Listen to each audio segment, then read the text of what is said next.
this is the first time in my life I've been on this side of the microphone when Carol was on the other side. I much prefer it the other way around. And I do agree with Norm. I hope you get a chance to talk a little bit about your own. You see the bigger picture. Thank you, Carol, for everything you've done and everything you're going to do in the future. I'm going to talk just very briefly about what is happening is our consumption of energy as a state. We have 1.3 million people, as you probably know, in the state. It's growing a little bit. Land use has created a problem because we are actually using much more gasoline, infinitely more than we did 10 years ago. And we're using a lot more other resources. We use $6 billion roughly in energy a year. So if you want to get an idea, if you had a stack of $2,000 bills an inch high, $1 billion would be 31 feet high. So that a billion is quite a lot larger than a million. A million is harder for, most of us will never see a million. Jim had a $3 million budget. I'm happy for you. You'll never see one again. Right, so how do we use the energy? We use it in transportation, which is a large chunk of our energy, is just getting around. We use it in heating our buildings. We use it with electricity, and we use it in goods. Goods is the sleeper, in my opinion. And the goods are things that we consume, that we buy. Excuse me, Kathy. The cup, all those thousands of plastic bags that we wrap things in, the transportation of strawberries from wherever they come from, Chile, to Hannaford's, so that we have the goods, nobody really knows what the goods cost us as far as energy, the energy cost, but I'm saying it's probably around $2 billion a year. Why should we worry about it? I think we all are pretty well aware of, there's 4 major reasons to worry about it. The first is the cost. Electricity, our rates of electricity in New Hampshire are about as high as anywhere in the Northeast. And they're among, I think, 4th or 5th in the nation.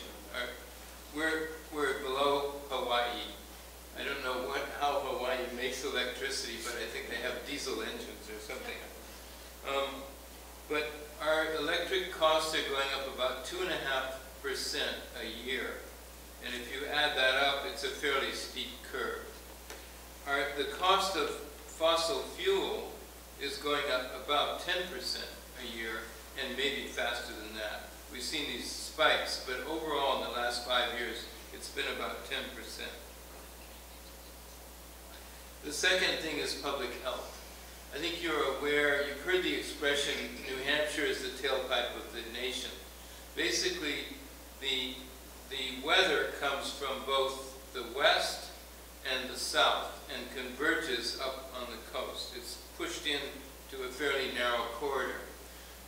We know that there's a very high incidence of childhood asthma near major highways. But it's also compounded in New Hampshire the fact that major highways all over the east part of the country are actually contributing to our air quality. And then we have coal-fired power plants, which the Americans for Prosperity, the wonderful organization, called me up the other day and told me to vote against keeping Reggie. I did call up Carol, I did call up Nancy Stiles and told her to keep it. But public health is a very big problem that's invisible. And people talk about externalities. You'll hear the expression externalities. Those are the true costs of this energy. So it's not only dollar costs, but it's the public health cost.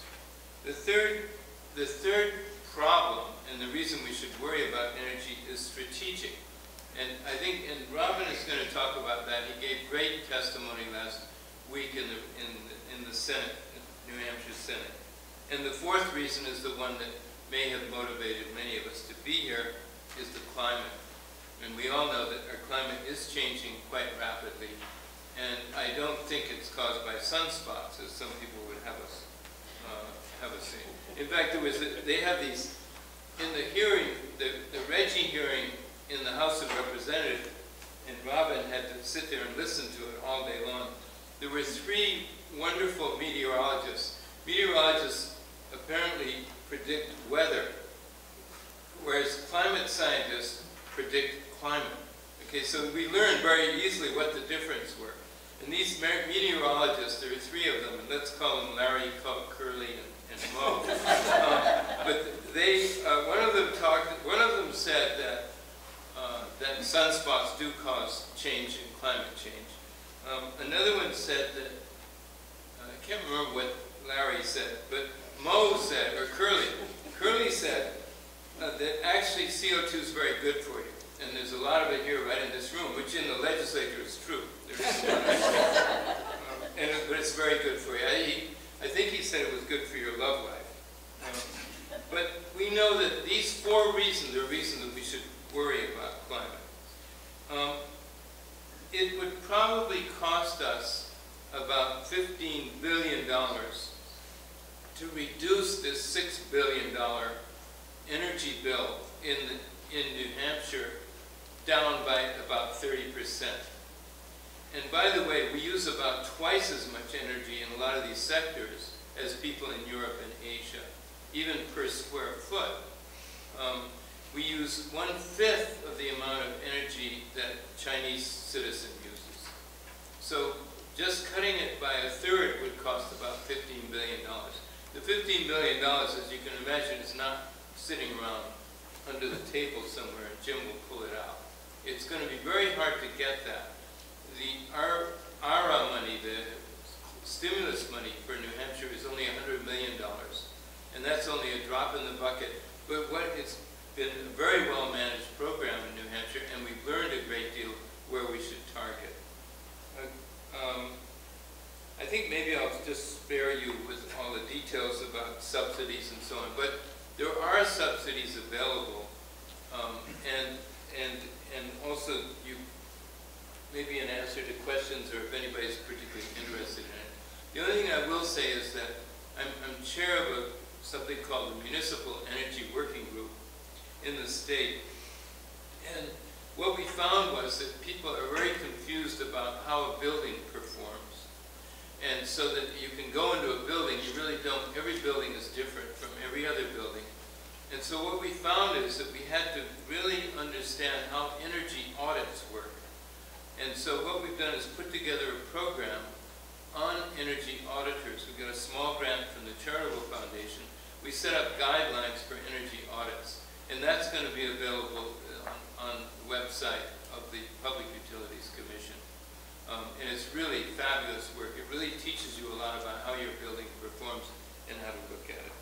So thank you very much. And I really welcome and look forward to hearing from Jim, who's one of my heroes. He's dealing with the Senate every day.